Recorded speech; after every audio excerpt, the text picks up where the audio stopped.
That's fine. Good morning, everybody. So I'm going to ask that if you're participating in the empowerment, that you log on to the Slack chat. You should have access to the preliminary empowerment channel, or the preliminary cycle channel now in Slack chat. And if you're on the Slack chat channel, I would ask if you can just say that you can see me and hear me okay, so make sure that the feed is coming through okay. I am at the temple out here in the countryside, and the internet is not great. So I may not necessarily be aware if there's a drop in connection at some point. And so I need you guys to let me know when that happens so that I kind of know where I was in the teachings, and we'll restart things and get them going again.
So I know that a number of the people watching have attended a previous preliminary empowerment, so I welcome you all back. And for the probationers who just graduated, I congratulate you.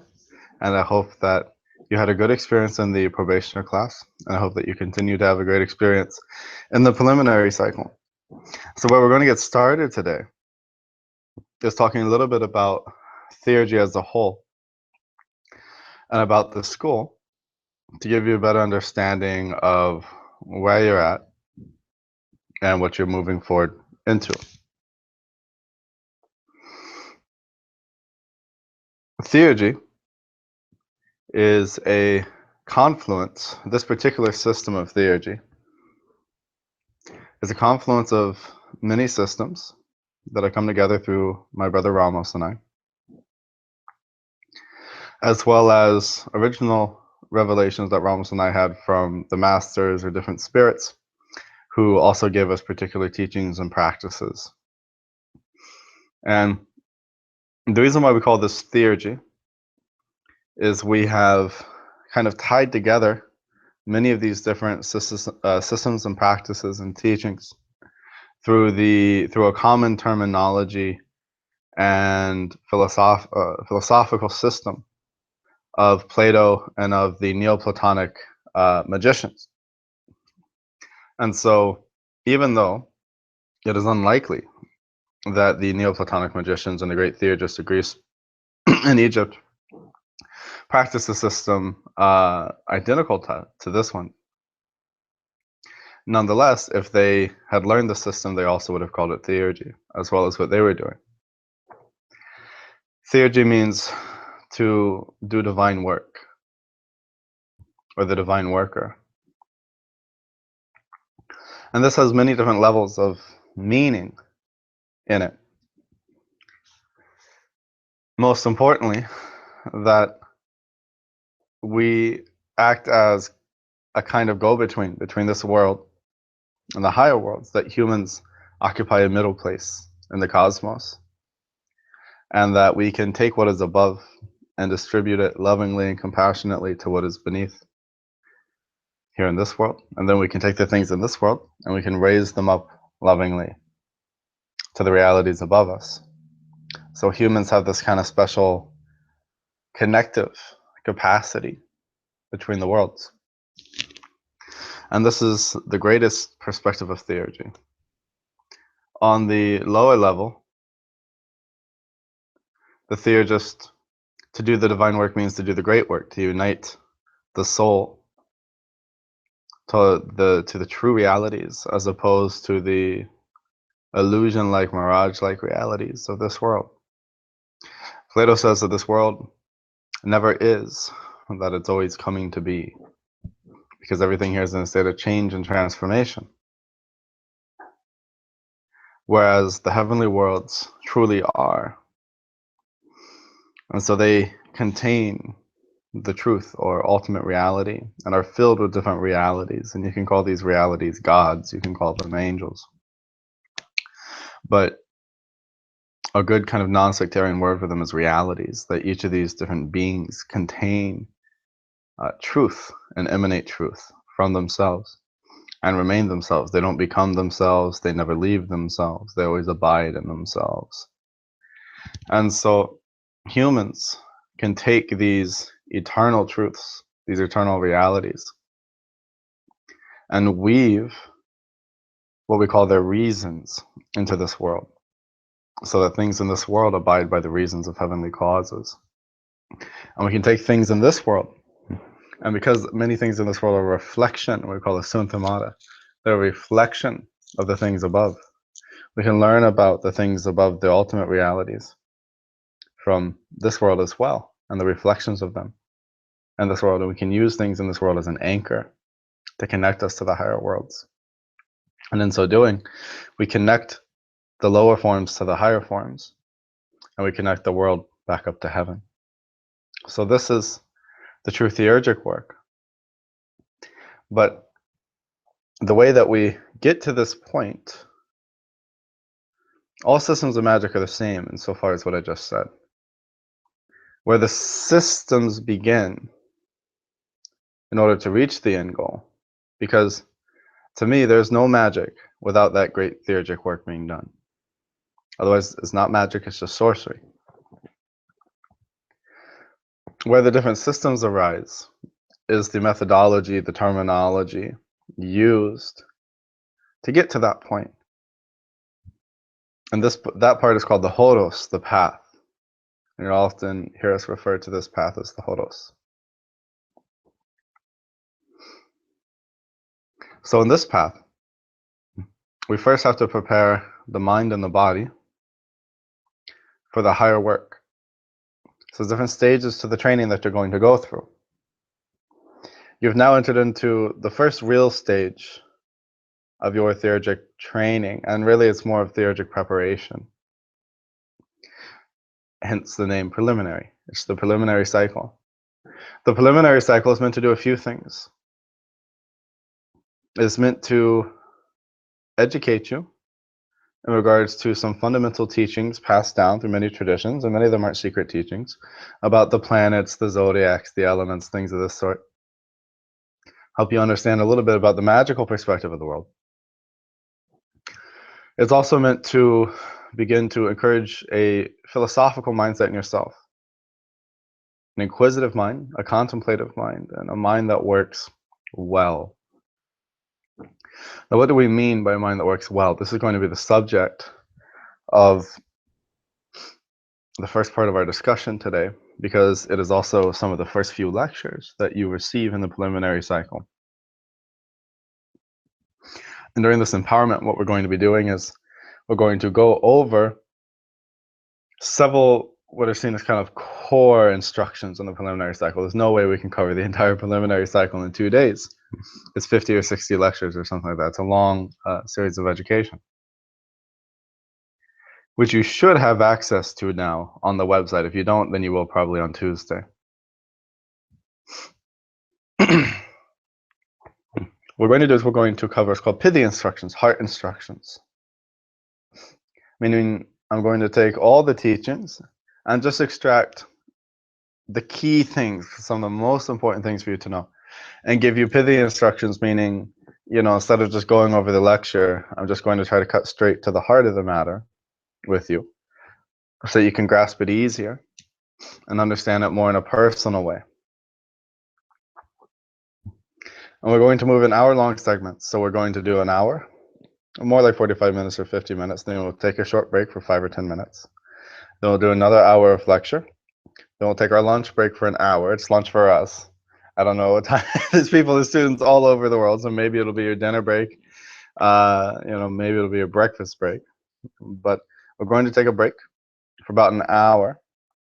Then we'll come back. We'll do another hour of lecture, another break, another hour of lecture. So there's 4 hours of lecture today with an hour break in between them. And we'll do the same tomorrow.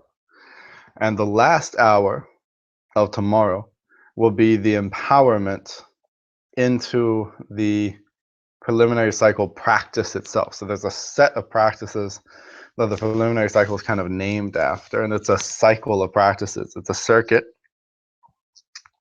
of a few different practices that we put together as one cycle. And you do this many, many times in the preliminary cycle part of your training in order to affect certain kinds of purifications in yourself. So that'll be the last thing we cover.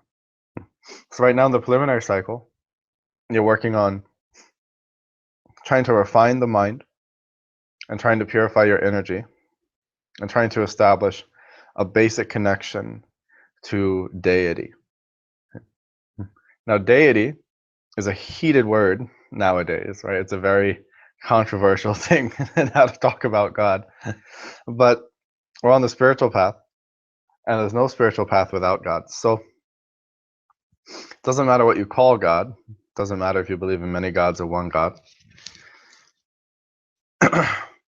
What matters is that there's some kind of vast intelligence out there that is the author and architect of our own intelligence, and from whom we gain our intelligence, but upon whom our intelligence or that being itself does not depend upon our intelligence.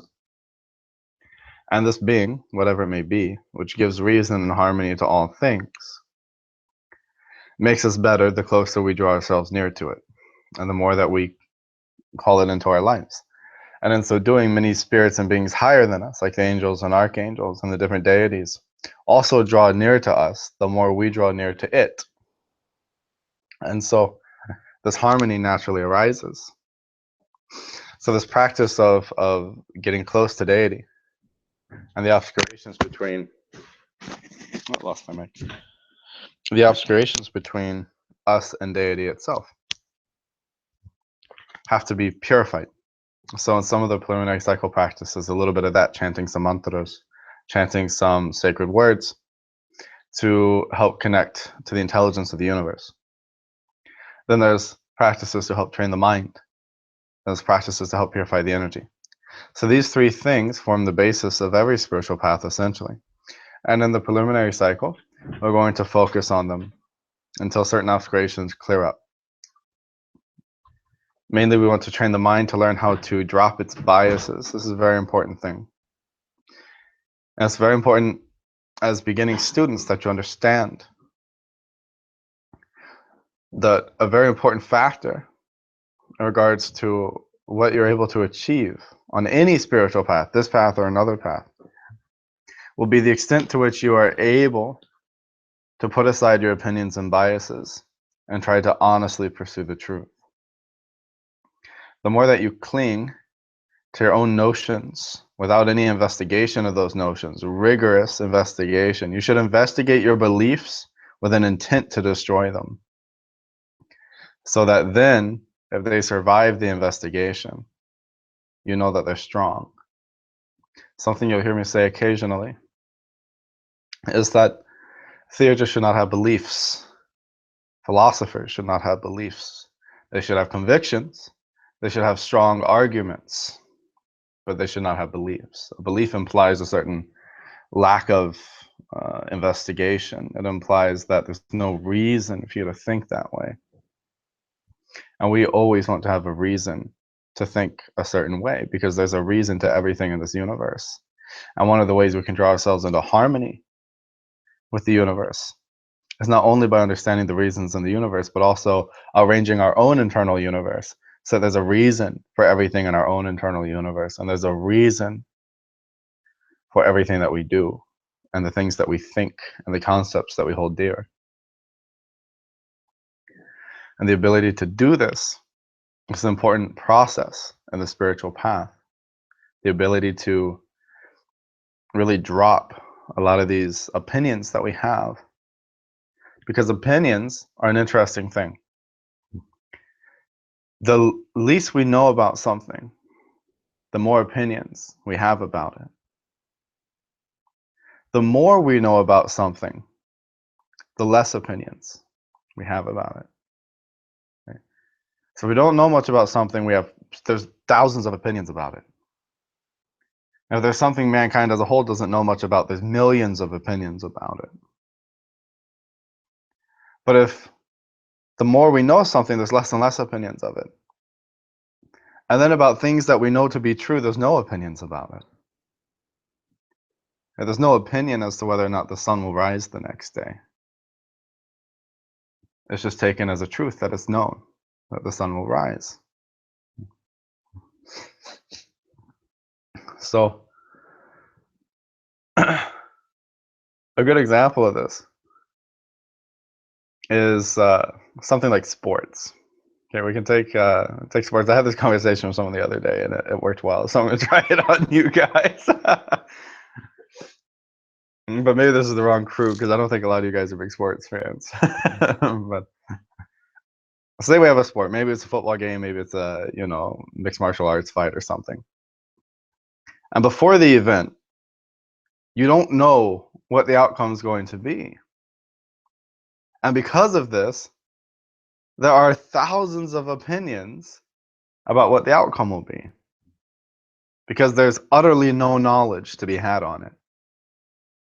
The most knowledge you can have to help refine your opinion and maybe have a stronger argument and less opinion is based on the history of the different teams or the different fighters or something involved, and their strengths and their weaknesses and how they play against each other.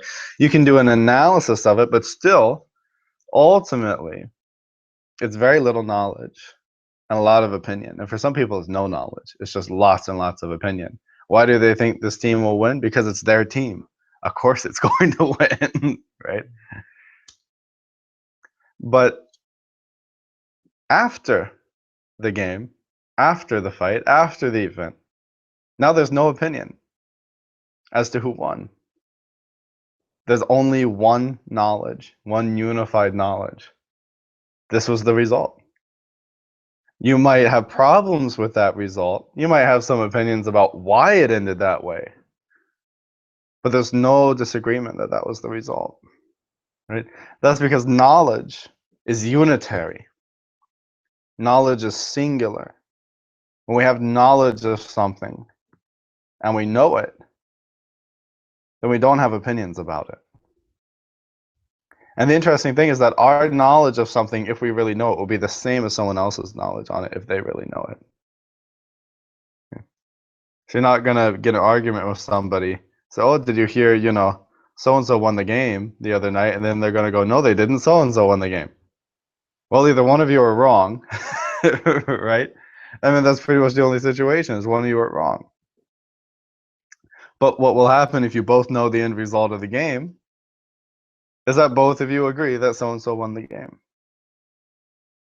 Right? And if you had 10,000 people who all knew the end result of the game, 10,000 people would all agree singularly on the same piece of knowledge. They'd all have one knowledge about it. But before the game, you could have two people together with 100 different opinions on it. So opinions very diversified. Plotinus says in his Enneads, which is an important treatise in our school, Plotinus says that we are the most opinionated about the things we know the least about. And because of this, opinion is seen as kind of a negative thing. We call it doxa in Greek. Doxa means it's less intellect is being used, as opposed to dianoia, which is a kind of knowledge we have about something when we've analyzed it a little bit. Okay, that's dianoia. And then there's gnosis, which is when we directly understand and know something. So training the mind is an important part of your education. In this school, not every spiritual path feels this way. Ramos and I feel this way very, very much so. Because you want to have a good reason for everything that you're doing, even for the path that you're on, even for why you're doing this instead of something else. You need to make sure that your life is aligned to universal reasons. Proclus says that we incarnate over and over again because we have been deluded by irrational notions of life. And let's think about this word for a moment. There's this phrase, irrational notions of life. It means that the soul doesn't understand why it's here. The soul has deluded ideas about what it's supposed to do in life. And it has these deluded ideas because it's full of opinions about what a good life is and what a meaningful life is and why it's here. And part of the spiritual path is to purify ourselves of these irrational notions, which is just another way of saying opinion, of these opinions about why we're here, and slowly draw nearer and nearer to perceiving directly the truths as to why we are here. And something beautiful happens when we contemplate these concepts. What is life? Why are we here? Who am I? What am I? Where do I come from? Where am I going? When we contemplate these things, the beautiful thing that Plato recognized as well as a testament to the singularity of knowledge was that people arrive at the same answers so long as their mind is well trained, so long as their reasoning capacity is strong, so long as they exercise good logic and they're able to scrutinize their ideas well enough, people will tend to arrive at the same answers. And this is because Plato says that we actually already know these things. And so Plato calls the path of enlightenment the path of anamnesis, which means to remember.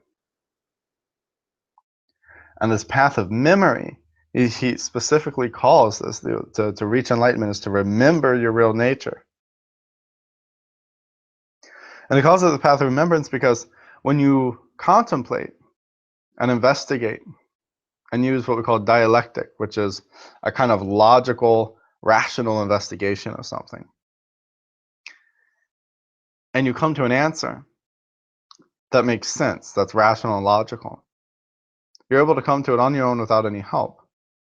And when you realize the answer, it's different than when you read something in a book. It's different than when somebody told you something. It's not like other kinds of knowledge. It doesn't seem like you received it from anywhere. Plato recognized, quite interestingly, that the feeling we get when we arrive at an answer, a complex philosophical answer about something, we simplify it and really arrive at the truth. Plato recognized that the feeling we get is more akin to when we forgot something and now we just remembered it. And so because of this, he calls this the path of remembrance. He says the soul must actually have the answer in there somewhere, and it just forgot it. And so through proper contemplation, concentration, meditation, we can gradually begin to remember these truths that the soul contains within itself as an image of the things outside of it. But this begins here by trying to refine our minds. So these are some of the things you have to do now to be serious about your spiritual path. Is you can't hold on vigorously to opinions you have about things. A theurgist, at least on this path, should not have opinions. They should have arguments. They should try to have strong arguments. And if you do have an opinion about something, you should be very clear right from the get-go, well, this is my opinion on it, but I don't know it. And be honest about your opinions. Don't treat your opinions like they're knowledge. You're allowed to have opinions, but acknowledge them as being weak, because opinions are always weak. Right? They're a weak argument, and they're a weak basis to live your life by. So if you have an opinion, make sure you're clear about it. Make sure you say, well, I don't know. Always begin your opinion with that. Well, I don't know, but this is my opinion. And then say it.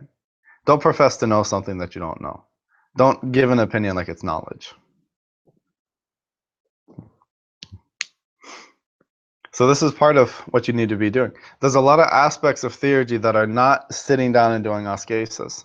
And if you're not able to understand that, your theurgic path is going to take, your spiritual path as a whole is going to take a very long time. One of the most important things that you can grasp right now to ensure that you have great success in your spiritual path, whether this path or another path, is to understand that your way to reaching enlightenment is about 10% ascesis, 10% spiritual practice, and 90% the way you live and think.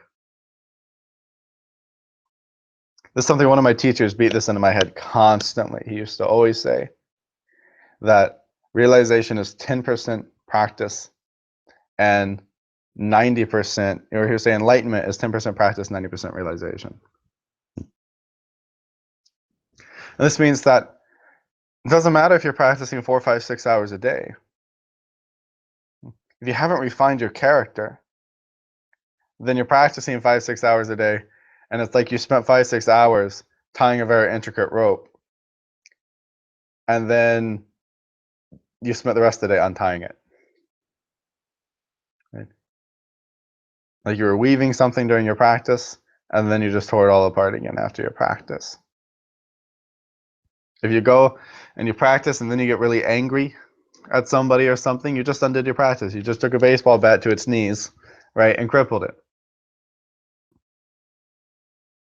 If the way that you look at life is making you depressed, then again, you're injuring your practice. You have to see your practice as like a fragile little gem that you have to take care of and be mindful of it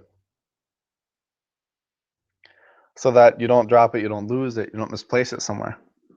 Later on, your practice becomes like a gigantic mountain, right? It's unassailable.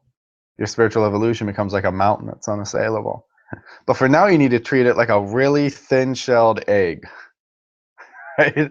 And you got to always be mindful of it and looking at it, and don't get too involved in anything else, else you might forget it. And it's thin shell because you haven't built up your resilience yet, right? You have to start staking ground out, a little bit of a fight with the self, right? You have to realize that the first part of your spiritual path, which can take 10 years or more, is recognizing that wild beasts are roaming the land of yourself, and you have no control over them, and they're ferocious, and you've lost all the territory that was supposed to be yours. And so you have to begin, you got to plant your flag and start slowly trying to take your territory back. But you have to take back the core part of the kingdom first, the most important part of the kingdom, right? The part where the city was, the part with the houses and the workers, and you have to take all that back first. Then you can take back all the surrounding land. But at first you have to take back the palace, which has just been overrun. Then you got to take back the city. Then you can take back all the nice hunting lands and everything like that. But first you have to take back the palace. And we take back the palace by fighting 3 big, monsters in a sense.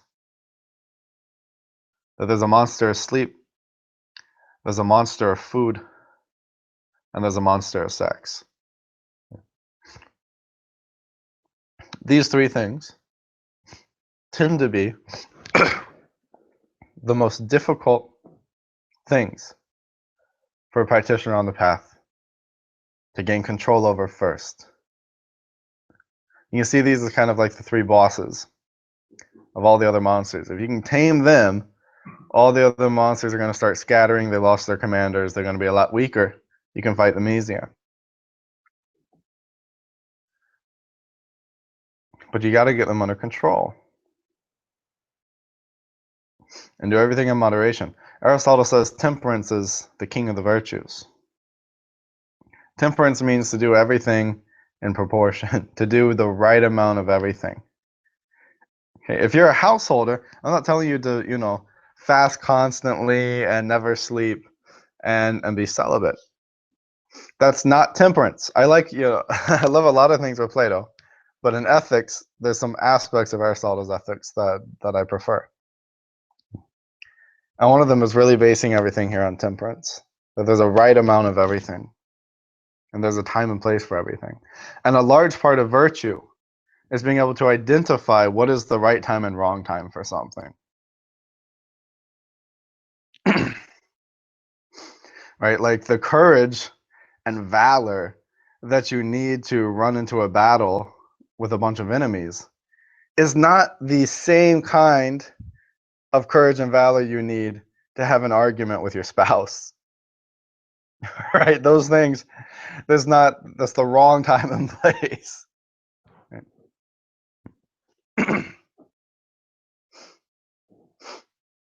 So temperance is a large thing. If you're a householder, there is a right amount of sex to have, right? If you don't have enough sex, it could cause problems.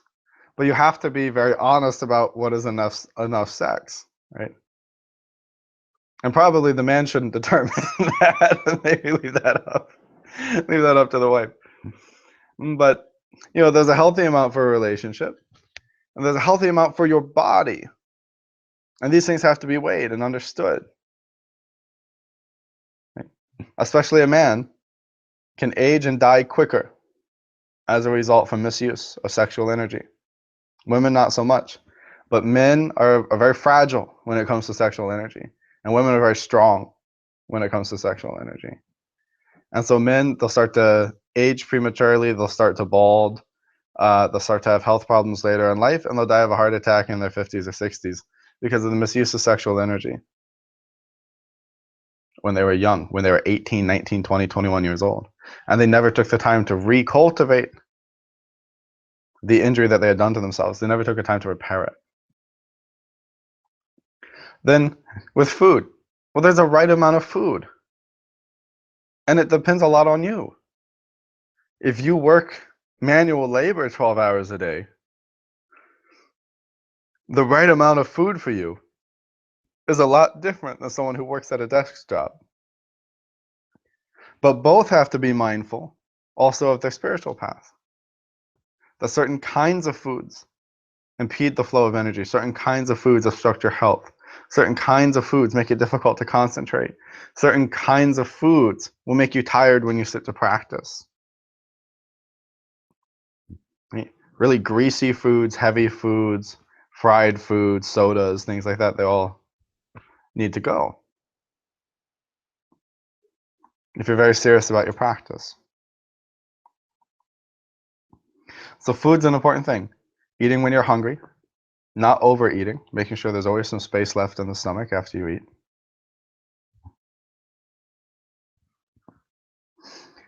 And then understanding what is the right amount of food for you. If you're a theurgist, there's always discipline and being a little hungry. As many saints in the world have said that God loves best the prayer of a hungry stomach. It doesn't mean you should fast until you wither away. If you're sitting here just eating a few nuts each day and you're working, 8 hours, 10 hours a day in a field somewhere, you're going to collapse. You're going to kill yourself. But if you just work a desk job, you can be a little more severe with things like doing some little bit of fasting here and there and things like that to try to develop discipline. And then sleep. There's a right amount of sleep. Most people oversleep. Most people, if you're healthy and you're younger, you're maybe younger than 40, 50 years old, you really don't need more than 6 hours of sleep a night. Most people get 8, 9 hours of sleep. But really, it's if you need more than 6 hours of sleep, there's something wrong with the sleeping process itself. You're not going to sleep quick enough. You're not getting deep enough fast enough, right? And your sleep is very shallow and disturbed. And those are some health issues that should be addressed. But there's a right amount of sleep. And again, if you work a desk job or you don't work, you're a monk or you're living at home, you know, you have a supportive spouse, you can do your practices, or you're living with your parents and focusing more on training, whatever the case may be. There are situations in your life where you can afford to be a little more tired throughout the day and sleep a little bit less for the sake of discipline and cultivation and overcoming that animal desire to sleep. Because that's really what all these things are, is they're these animal desires deep within us. And so we need to get them under control. We need to control them with reason and intellect instead of just letting them run amok.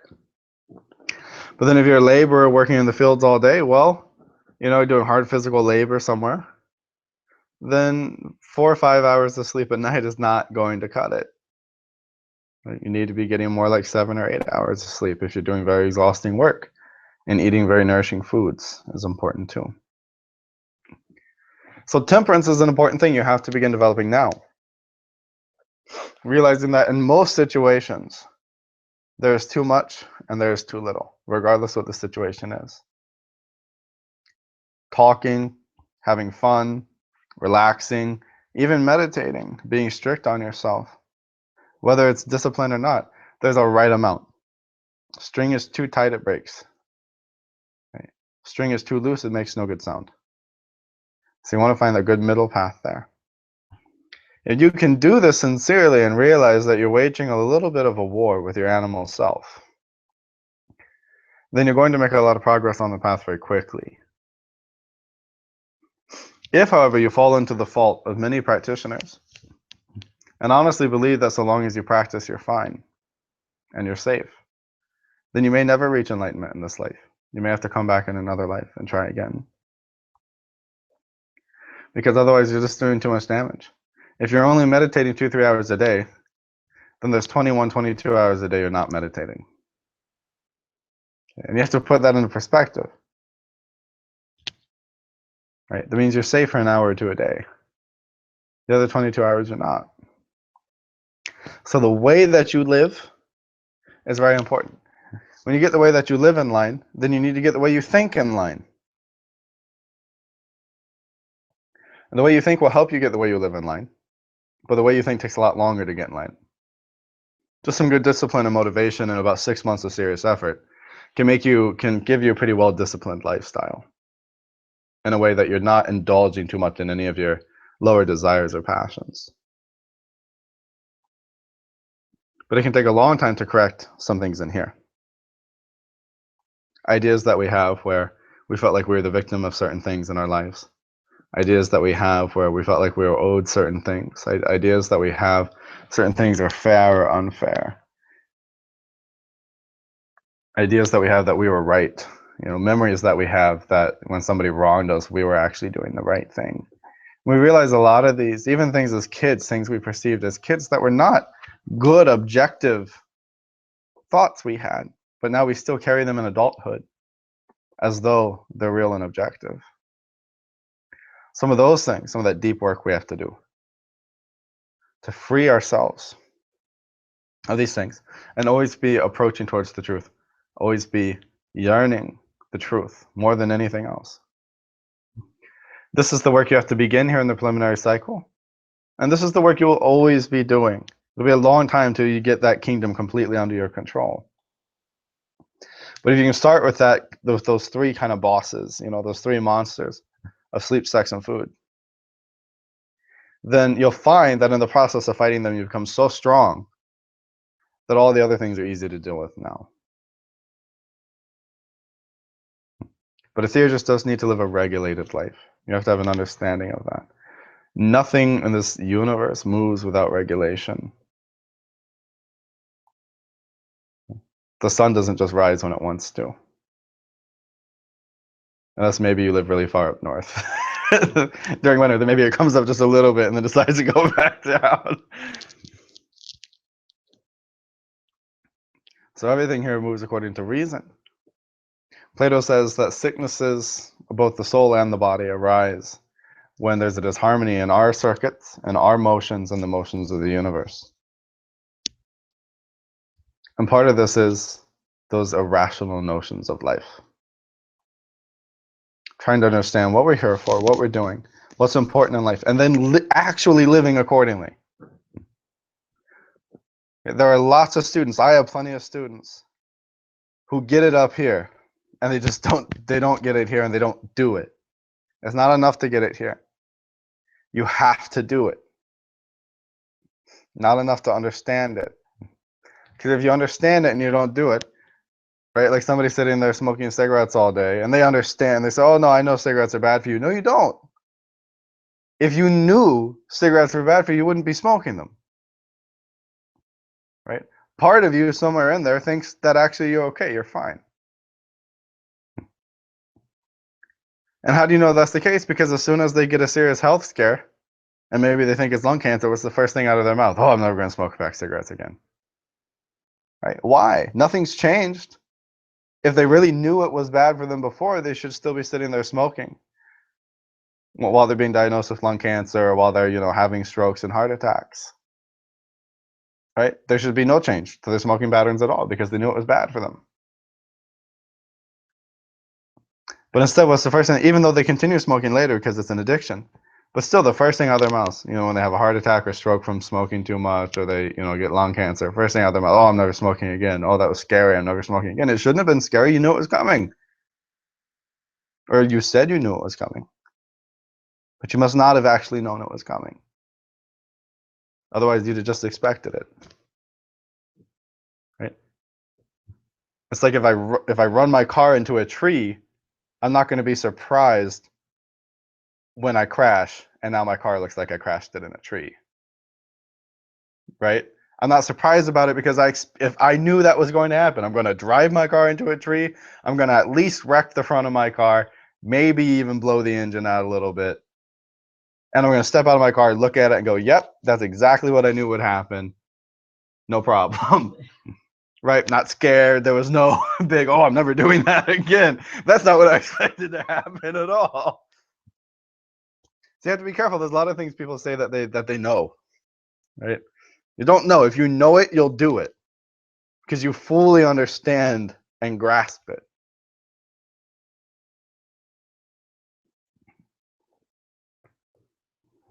So reforming yourself, working on yourself,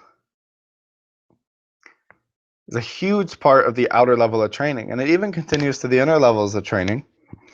But for the most part, you want to get the actions of the body in line. Then you want to get the actions of the mind in line. You want to get the actions of the speech in line. Then you want to get the actions of your energy flow in line, which we're going to be working on all of these at the same time.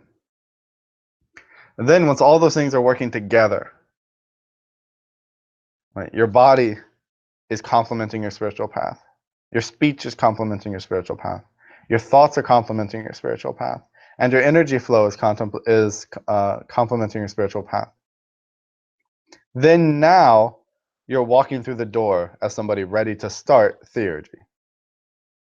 Right? So we have to see, for the most part, the entire outer school. In some ways, the next 5-6 years of your training as being preparation, as being one big preliminary cycle to prepare you for theurgic rites.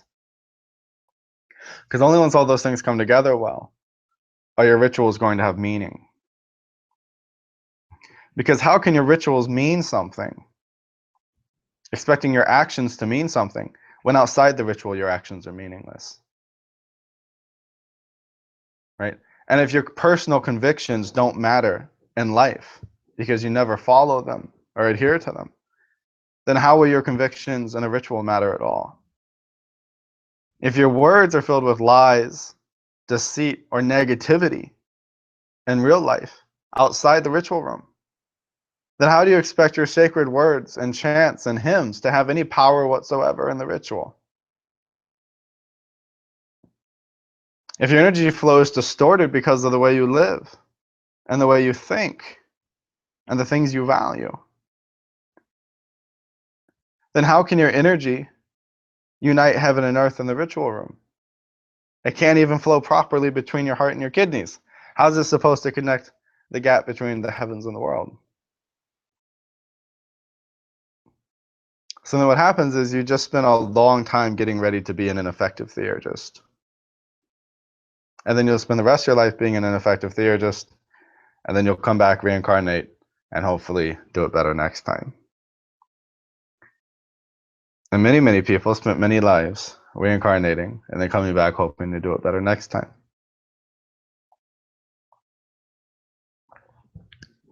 So you have to have a strong conviction and motivation about your spiritual path. Moving forward now from the probationer class into the preliminary cycle, you're making a statement. You're making a statement to me. You're making a statement to the universe that I am going to be a student of this Hodos. That means that the powers that oversee this Hodos are going to hold you accountable to the etiquettes and past and traditions of this Hodos and the practices of this Hodos.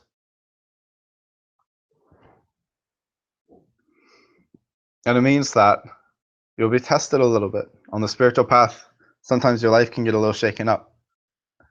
No, it's ignorance to blame the spiritual path for shaking up your life. It's your own karma and past life activities that's coming to the surface that's shaking up your life. But the spiritual path helps shake things up a little bit, helps churn the milk so that the butter rises.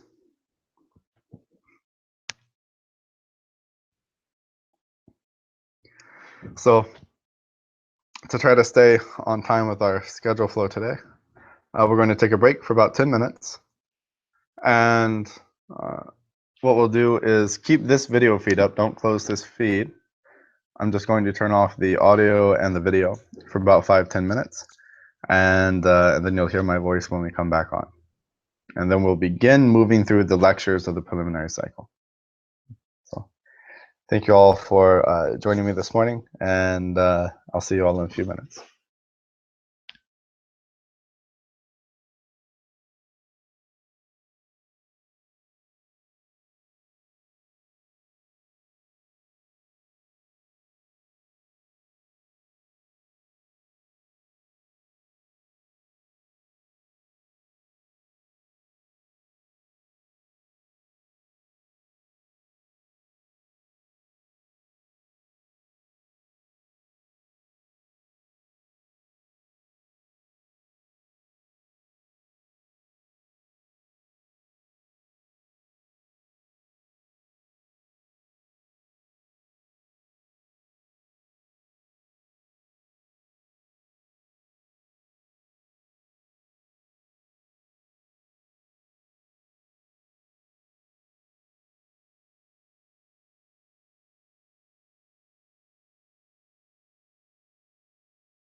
Okay, so we're back, and Mac, you give me a glass of water.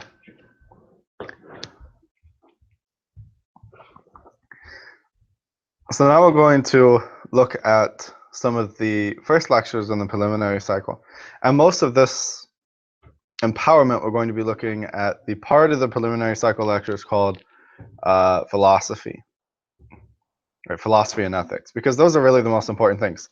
You don't need me to explain to you the details of the 7 planets or the zodiacs, because they're all there in the lectures. Some of these other things, though, are more complicated subjects and actually much more subtle. So if you don't have access yet to the preliminary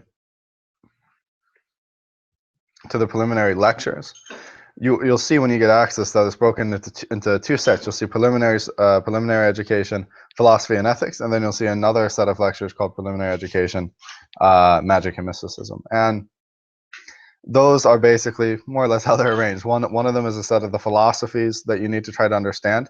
Very important you understand these. You're going to be tested on these rigorously before you enter into level 1. You need to have a solid understanding of what theurgy is.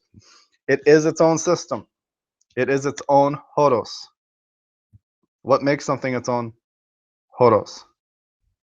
It means it has its own methods. And it has its own semantics, its own terminology. And it has its own distinct lineage. These 3 things, which are the methods, the teachings or instructions, and the lineage, are the basis of what makes something its own hodos. Okay. So even though some other traditions and systems, sorry, I got this camera here is being weird. There we go.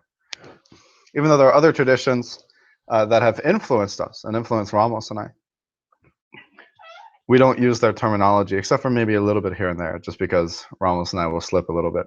But we don't really give their teachings. Or then we focus more traditionally on theurgic teachings, and we will generally categorize the educational lectures, the philosophy of our system, as Platonic, meaning that if we're trying to understand how something is and how to word it and how to present it, we're going to be using the theurgic masters. And when you hear Ramos and I say theurgic masters, yes, on a broad scale, this means every great magician, right? Padmasambhava is a theurgic master. Hermes Trismegistus is a theurgic master, right? There's all these, Saint Germain is a theurgic master. There's all these great theurgic masters in the sense that what they did was technically theurgy, but theurgy is a name for real magic. It's a big thing. And then there's different hodos, different ways of approaching that. This particular way is Ramos and I's way, as we've been informed and told to teach it to you all. And some of the practice for it comes from a few different traditions. Mainly, as some of you know, these traditions are Sufi, Taoist, and Yogic. Those are some of our main lineages coming through.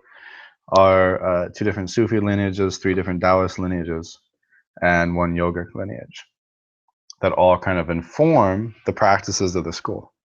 And then much of the ritual is taught to us on the inner planes by masters.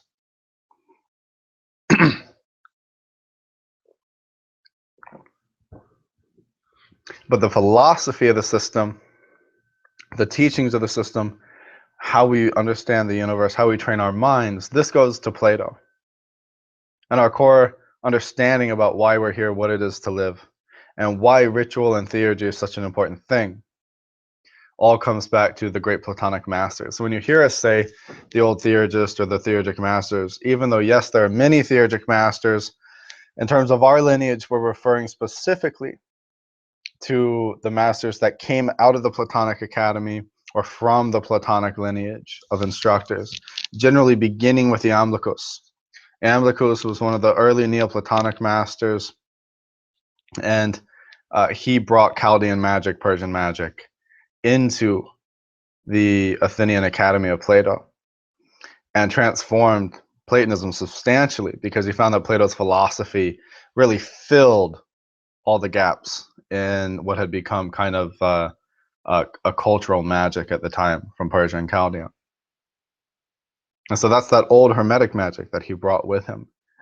And what had happened was, you jump forward about 200-300 years, by the time Damascius lands in Athens with Isidorus, there's so much magic being done at the Platonic Academy that Damascius actually has to try to convince them to stop doing as much theurgy and focus a little more just on reading the dialogues of Plato, right? Whereas before, it was just lots of contemplation and reading the dialogues of Plato and studying Aristotle until Iamblichus came. But everybody got such amazing results from the magic that Iamblichus brought, that about 200-300 years, by the time Damascius and Isidorus come, they themselves were incredible theurgists. And it is one of the greatest crimes to modern magicians that Damascius's book, Journeys Through the East, which is a story about, it's a kind of autobiography of him and Isidorus' travels through Persia after they had been kicked out of Athens. It's a crime to humanity, or at least all the magicians amongst us, that book has been lost to antiquity, because from references to it by later authors, we know that it was filled with some amazing miracles performed by both Damascius and Isidorus through their theurgic rites and practices. So they themselves were great magicians. They were incredible theurgists. But we see that theurgy, the magic, had played such a role in the Platonic Academy at Athens that about 200 years after Iamblichus, they actually were seen as reforming the academy by introducing more study and contemplation, because really, Damascius says by the time they arrived in Athens, Athens had become like a mystery school. That the academy had just become a mystery school like Eleusinian or something, instead of a philosophical academy. So that kind of range, where the Iamblichus and afterwards really falls under this concept of theurgists, these people who are practicing ritual magic and doing spiritual practices to transmute their essence into that of the gods and achieve a kind of immortality as a result of that. Not necessarily physical immortality, but a continuing of their mind, after death, and of their energies after death, in a union with the gods. And they were doing this through the lens and through the experiences of Plato's philosophy. So they were interpreting their magic, explaining their magic, and operating their magic through Platonic philosophy. Right? So it's this group of people that Ramos and I generally call the theurgic masters. Right?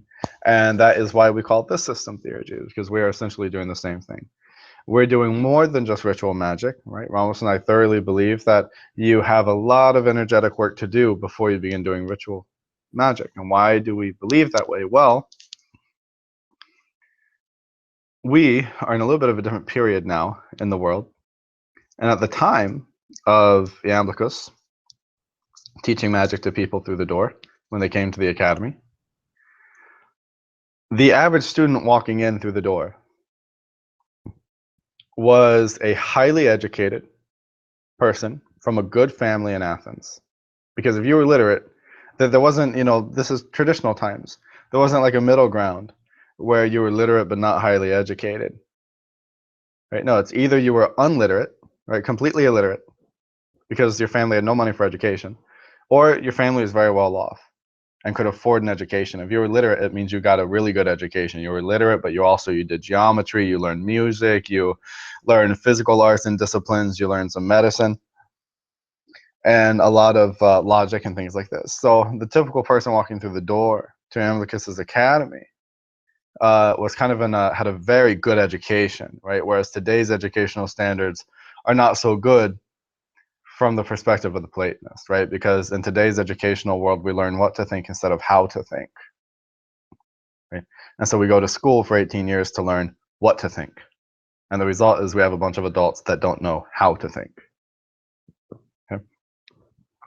Whereas education then, especially after Plato, was much more about how to think, learning how to think.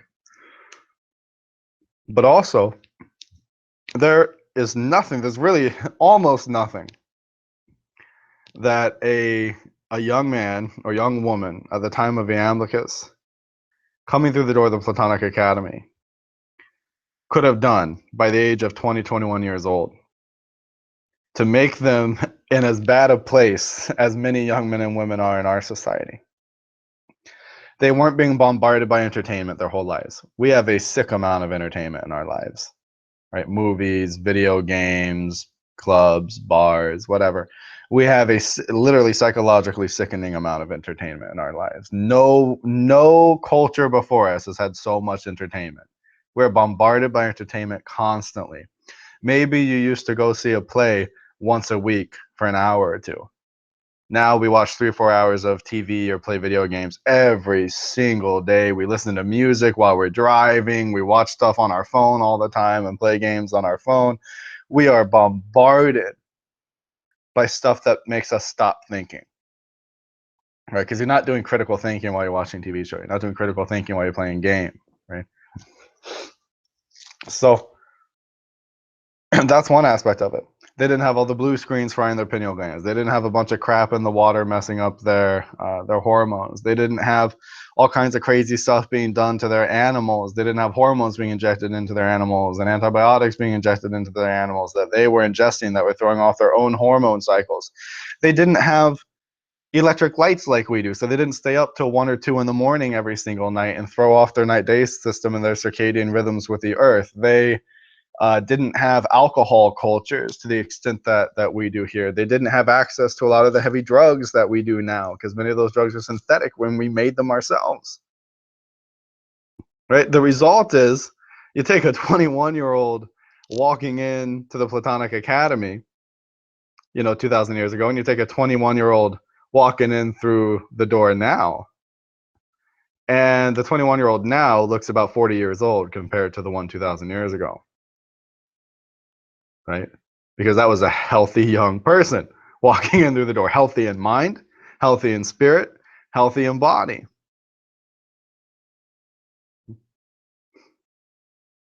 The result was they were in a much better place to begin doing higher practices right through the door. Whereas a lot of students that come to the spiritual path now come after they've been through a pretty rough ride. And they wasted a lot of energy. They had a lot of sex. They did a lot of drinking. They oftentimes did, different levels of drugs. Some students coming have done very hard drugs in the past. And then the food isn't the same quality that it used to be. Many people grow up on bad diets and not getting the nutrients that they needed. And so ritual magic would just break your body at that point. Break your body or break your mind. Not in a good way. So Ramos and I decided to use a lot of the internal alchemy from some different systems like yoga and Taoism, which focus on repairing the physical body, restoring it to good health and strength and internal energy flow, and awakening up some of the natural psychic powers along the way, so that when you do your ritual is more effective. Because you want to be clairvoyant before you begin doing ritual. At least a little clairvoyant, a little clairsentient, a little clairaudient. You want to have an idea what's going on. So the outer school is the training you're going to go through before you get into that ritual work. Because there's reparation needs to be done, right? We have to repair the mind and the body and the energy flow from harm that's been done to it as a result of the way we were raised, the food we ate, the things we did when we became an adult, all those things. We have to repair ourselves of that. But also, even if we just lived the perfect life up till now, it is still useful to have very strong energy flow, certain channels open, so that some of the psychic powers begin to awaken, and this will make a ritual more effective.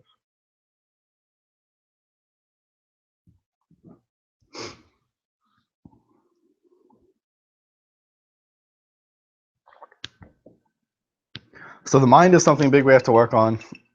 So let's look at some of the lectures on mind that we have. One of the first lectures that we have in the preliminary cycle are 2 lectures called On Knowledge, Part 1 and 2. And these 2 lectures are kind of a summary, a little bit of an explanation, and a little bit of a summary of a dialogue of Plato called the Alcibiades. And the Alcibiades is a funny conversation between Socrates and a young man who thinks he knows it all. And this young man just became an adult in Athens, and he's running off to the Senate he's now of age that he can give his opinions to be taken under consideration to the Athenian council, who will then make legal rulings and things of this sort. And Socrates happens to catch him on his way to the council, and kind of ask him why he's going there.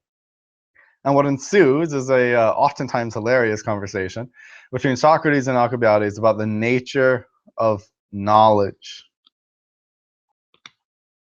And this is one of the places where Plato very clearly gives his teachings, a very important series of teachings on the kinds of knowledge. And so there's three kinds of knowledge. And two of them are a lack of knowledge. The first and the most dangerous is what Plato calls double ignorance. This is an important teaching. You're going to hear it a lot.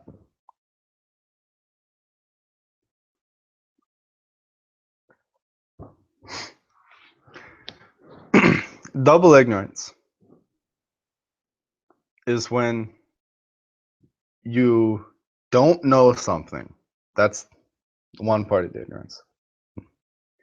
And you don't know that you don't know it. This is this is one of the most unique parts of Plato's teaching because it's so down to earth, it's so grounded, it's so practical. We see this everywhere. It says, double ignorance is the worst thing. Plato considers double ignorance to be the cause of almost all the suffering in the world. I think he even says that in the Alcibiades. Because when people are double ignorant, then they do things that they think they know how to do, that they actually don't know how to do. And the result is they do it, what? They do it badly because they don't know how to do it. And this is most often applied to politics and politicians who were never trained in the art of warfare or negotiation or peacemaking or political science or even in law, making decisions that affect things like warfare and negotiations and peacemaking and laws. Right? But we see this happen actually in many areas in life. So double ignorance is when we don't know something, but we don't know that we don't know it. We're ignorant of it, and we are ignorant of our ignorance about it. This is double ignorance. This is the most dangerous thing. So Plato's main purpose in his life is to purify people of double ignorance. He wants to at least get them to the next step, which is called single ignorance. Single ignorance means you don't know it, but you know that you don't know it. Okay. And when you have this, then you're not going to do things that you know you can't do. Which means you will save it for people who know they can do it, so that it can be done well. This is why Plato's dialogues often end without any answer to the question being investigated. Because the dialogue will often begin with a character who thinks they know something. They know something about something. Socrates will then investigate them. And by the end of the dialogue, the most resolution we'll get normally is that now the character knows that they don't know. They thought they knew this, and now they know that they don't. This is often about kind of incorporeal concepts, things like right and wrong, right? Things like justice, things like love, things like ethics, what it is to be a good person, things like education. These kind of more incorporeal concepts that are a little difficult to have an exact answer to, but that many of us, having never investigated them, seem to believe we know the answer to. Right? Because we're always saying, well, that was fair, this was unfair, I was treated wrong. And so we act like we have a concept of justice, even though we may not actually have ever investigated it and tried to learn what is right and wrong. Right? Or things about law, right? We may have different ideas about what is right and wrong in law, or ideas about a war and what is right and wrong in war. All these kinds of things, ideas about love and what is right and wrong in love. And we have these ideas as though we know them. They're not even opinions. We act like this is definitely the case, right? That was definitely wrong. But then we don't actually have a rational basis for that idea. So we want to purify at least from double ignorance to single ignorance.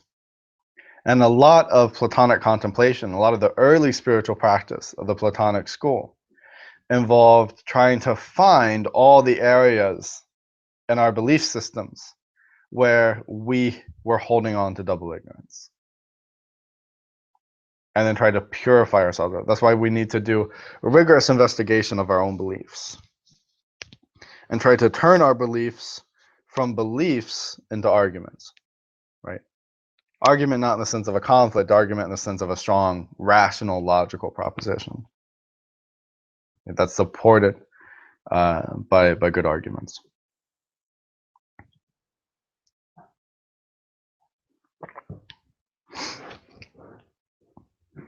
And the final kind, we go from double ignorance to single ignorance. Then from single ignorance, we go to knowledge. And a good part of the Alcibiades is Plato qualifying knowledge. Right? Plato, through Socrates, speaking to Alcibiades when he's questioning him, continually wants to know a few things from Alcibiades. And the most important of which, and again, it's so grounded, it's so practical, but we just don't think about it much. The most important of which is, if you know it, when did you learn it? And this seems so blatant, but many of us never even put our thoughts through this basic process. If I'm acting like I know this, but if I know it, I must have learned it. That's a quality of knowledge. In order to have knowledge, we need to have learned it.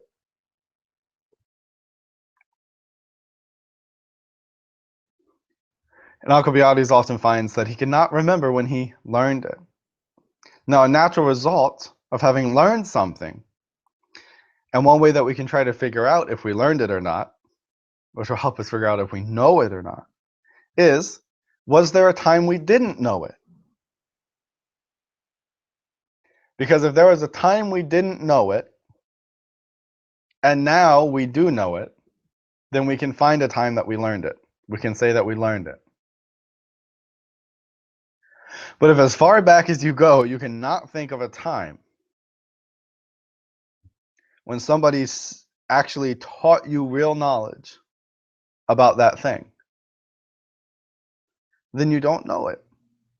You just have ideas about it. You have opinions about it. You have beliefs about it, but you don't have knowledge about it.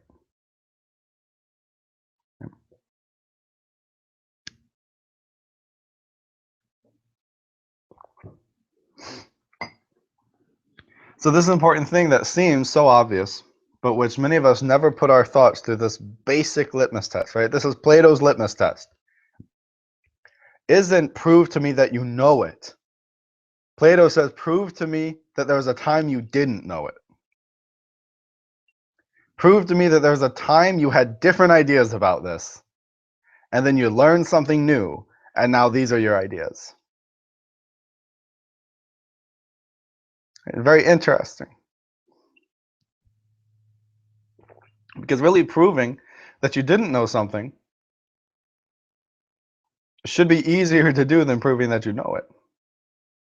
Because you can only prove you know something if the person you're talking to knows it also.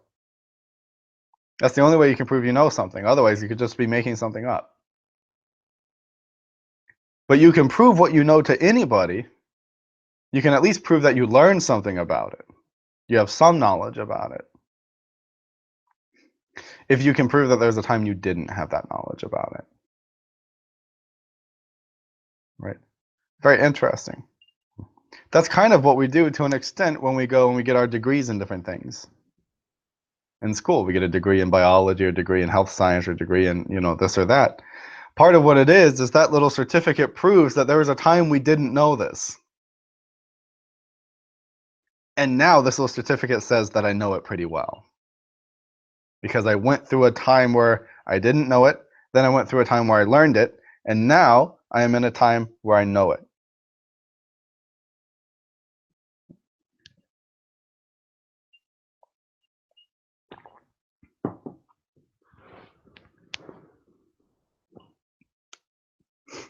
Another important trait of Plato's knowledge is that if you know it, you can make somebody else know it too.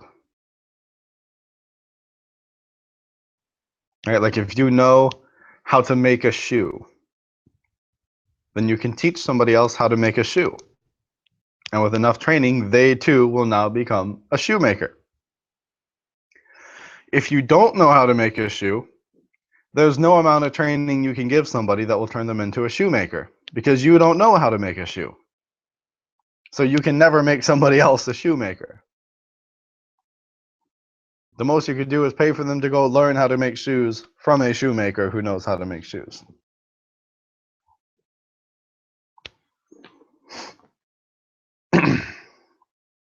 So that's really the second qualification, knowledge. Remember, the first qualification, knowledge, was there's a time you didn't know it.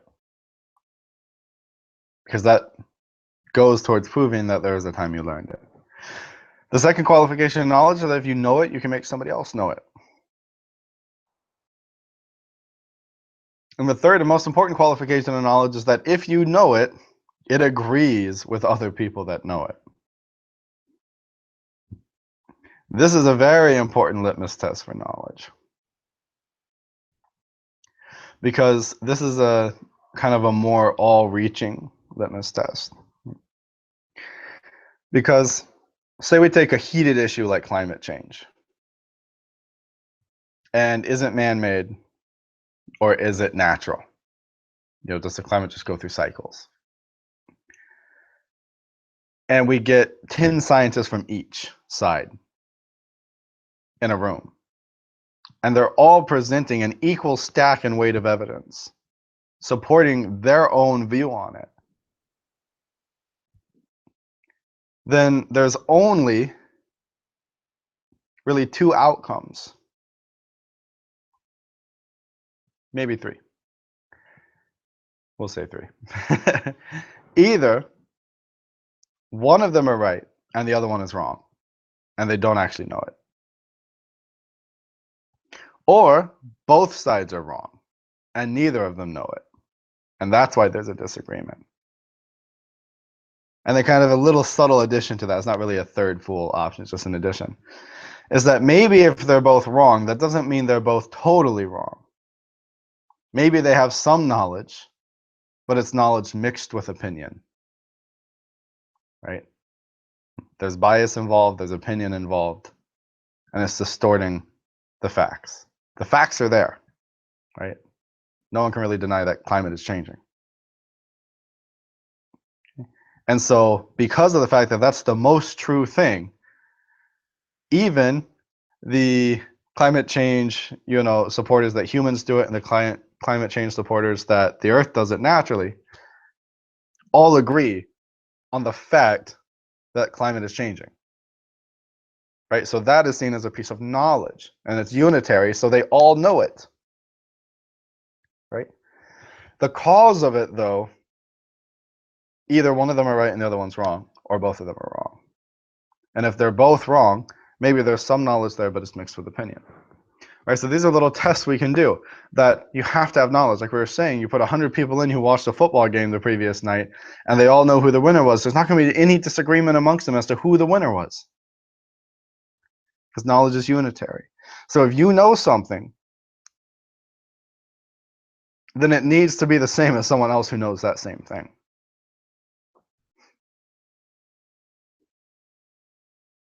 Okay.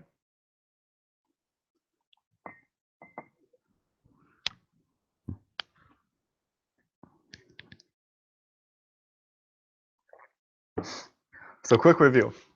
There's double ignorance, which is when we don't know that we don't know something. That's the worst.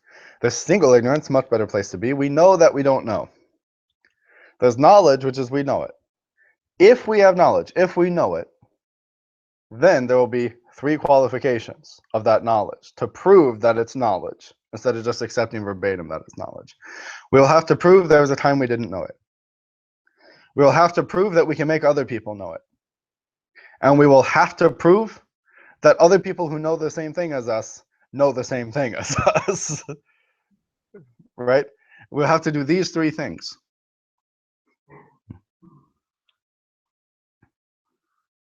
And then we have knowledge. So this is the kind of the basis of these lectures here. It is on knowledge, part 1 and 2.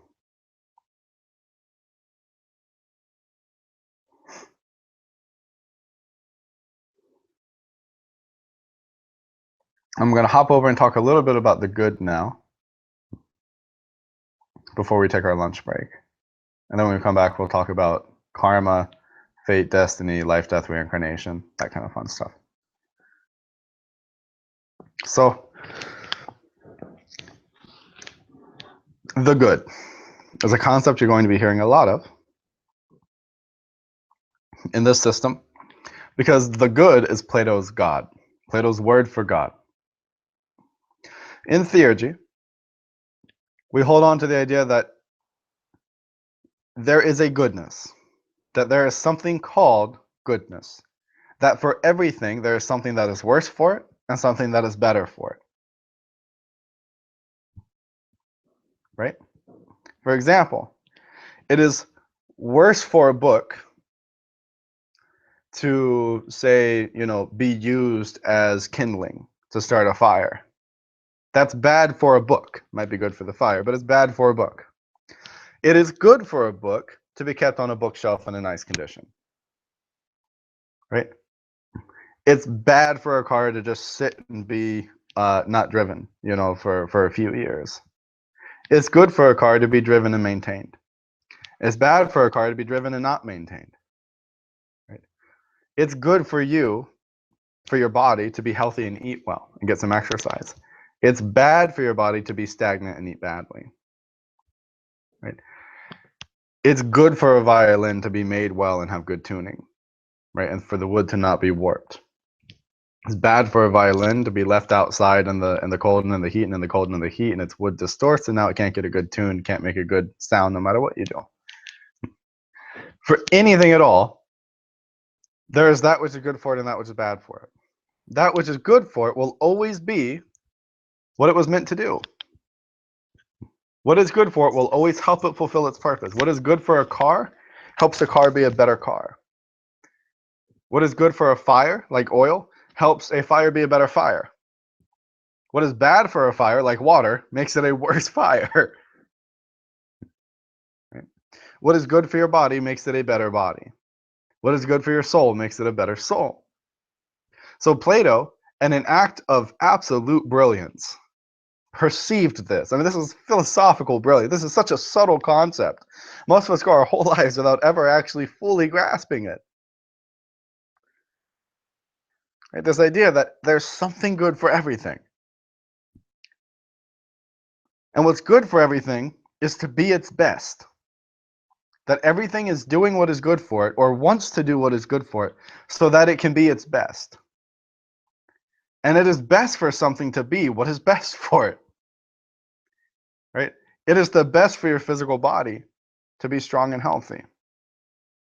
And all the good things you do for your physical body are so that you can have that end of a strong, healthy, long-lived, free from disease physical body.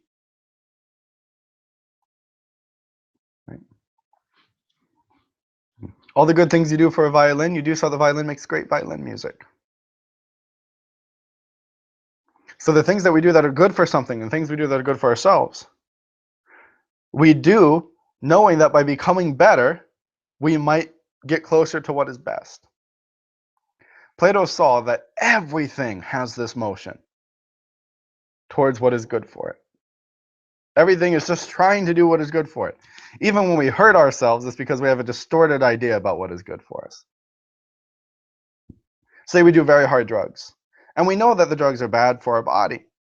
But on some level, we felt like we needed, it was good for us to have that detachment from reality and to break away from a healthy mental state.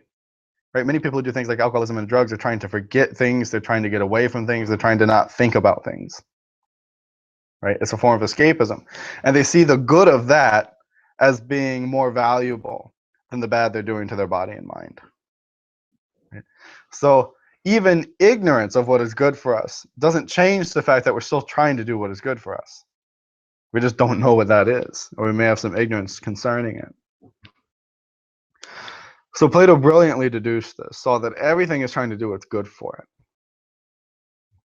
That everything has something that is good for it and something that is worse for it. And so he saw this as a motion from what is worse to what is better. And that everything has this shared motion, almost like everything's moving forward. And Plato asked naturally, forward towards what? Well, forward towards what is good. And that there's this thing called goodness. Because everything has it. Everything can do something that makes it better. And so Plato, because of his ideas about, his concepts about something called the ideas, right? These Platonic forms, that trees exist because there's something called treeness, right? People exist because there's peopleness. Red exists because there's redness. So Plato saw, well, there's something called goodness. And the closer we get to it, the better we become. So then Plato asked naturally, well, if we're the body, then what is good for us is our health. And we're moving towards health and longevity. But if we're not the body and we're the soul, then we have to try to figure out what is good for the soul. What is the soul moving towards as a sense of goodness? And at least on this level, there's a sense that the soul is moving towards its own divinity. That it perceives divinity as being what is best for it, and everything it does is to try to become more divine. To become better, to become more ethical. The virtues are a large part of this in Platonic teaching and tradition. That the virtues and establishing the virtues are how the soul tries to become more divine.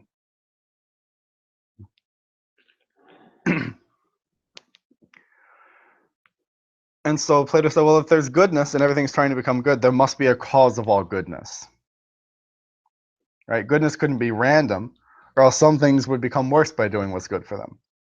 Goodness must have an aim. There must be a thing called goodness that they're all participating in. This is kind of a typical way of Platonic thought. So everything has a motion towards this goodness. And this goodness, he calls the good. This is the cause of goodness. And it is the thing that everything is moving towards, even if not directly. By becoming better, it becomes closer to the cause of all betterness. By becoming good, it becomes closer to the cause of all goodness. And the soul is able to get closer to this cause of goodness than body and corporeal things. And so this is the good. This is the Plato's concept of the God. And it's something Ramos and I always liked because it allows us to talk about God in kind of a non-sectarian, very philosophical way. Right? That there's definitely a cause, and there's definitely a goodness, and there's definitely a divinity. And the closer we become to this, the more divine we become, the better we become, the happier we become. And Aristotle identifies that really the thing that the soul is trying to do is become happy. Right? Everything we're doing is because we want to be happy. Even just having a cup of coffee or drinking some water is because we feel like on some level we're happier being satiated by those than we are to not be satiated by them. Eating foods because we're happier to be satiated with food than we are to be hungry. Sleeping is because we're happier well rested than we are tired and fatigued. Going to work, even if we hate our job, we're doing because we're happier to have some money. Right? The happiness we get from having money overrides the, even if we don't like the job. But if they start to overthrow each other, we dislike the job more than we like having money, then we quit the job and get a new job and try to reestablish the balance. We get married because we feel like we're happier in a marriage than we are alone. All these things that we do because we're trying to reach happiness. And so from the Platonic perspective, and even from a more Buddhist perspective, understanding that everything here is always changing, then our happiness here will never be stable. And we want a stable happiness. If we have to balance them, a happiness that comes and goes or happiness that always remains. The happiness that always remains is more powerful, it's more potent, it's more eternal, it's more divine because it's unchanging. But in order to get a divine happiness, we have to connect to divine things that have that divine happiness naturally, right? We have to put our happiness on things that never change. Concepts such as God, concepts such as virtue, right? Concepts such as divinity and goodness. Then happiness never fluctuates. So this is kind of the the reason for the spiritual path from the perspective of very traditional Platonism. Then the next step from the theurgic perspective is to try to make everything happy, to try to bring everything to a state of completion. And this is what a lot of the ritual and the prayers and the offerings do, is it tries to connect those higher realities down to this world and raise this world up to the higher realities. Having established our own happiness on the divine reality, we naturally now try to immerse everything into its own happiness. This is a very bodhisattva aspect of theurgy. Right? Iamblichus says that a divine soul still incarnates, but it only incarnates to be a savior to the rest of the world. Plato says, not Plato, Iamblichus says in his De Anima, there's three kinds of souls. There's in reference to humans, he says there's the soul that is dragged back life after life, kicking and screaming, meaning it doesn't want to be here, it doesn't understand what the purpose of life is, it's just going through pain, right? Because like the Buddha says, this world is sorrow. Everything's always changing. Even the things we love die and change. So he says this soul is brought back kicking and screaming each life into the world. Then he says the next level of soul is a soul that comes back willingly and happily to the world. It has no ability to stay out of the world. It's still caught in the cycle of reincarnation, but it comes back willingly and happily because it understands that life has a reason and a purpose, and that through life, the soul can become more and more divine. Then the last kind of soul, Iamblichus says, the soul doesn't have to incarnate anymore. It's divine. It's transcended this world, but it still continues to come back and incarnate willingly because it wants to help all the other souls. We all want to get to that divine soul. Damascus makes a great statement about his master Isidorus. He says, it was as though Isidorus came into the world proclaiming, I came from a better place. I came from a better place. Right? And he says this to mean that Isidorus' life was a testament to the fact that there is a heaven and that there are gods, and that he came from there, and that when he died, he would go back there. That's a powerful statement. He says it was as if Isidorus came into this world to proclaim, I came from a higher place. I came from a higher place. That's a powerful statement. Okay? So we'll leave it there for now, and we'll take our lunch break for an hour. And I will see you guys at 1 o'clock Eastern time, which will be on the next video feed. It won't be on this video feed. So this video feed will end. And then I will see you guys in an hour on the second video feed, which I'll post up there in the Slack chat for everybody. Thank you all. God bless. Enjoy your lunch, breakfast, dinner, nap, wherever you are. And I'll see you in an hour.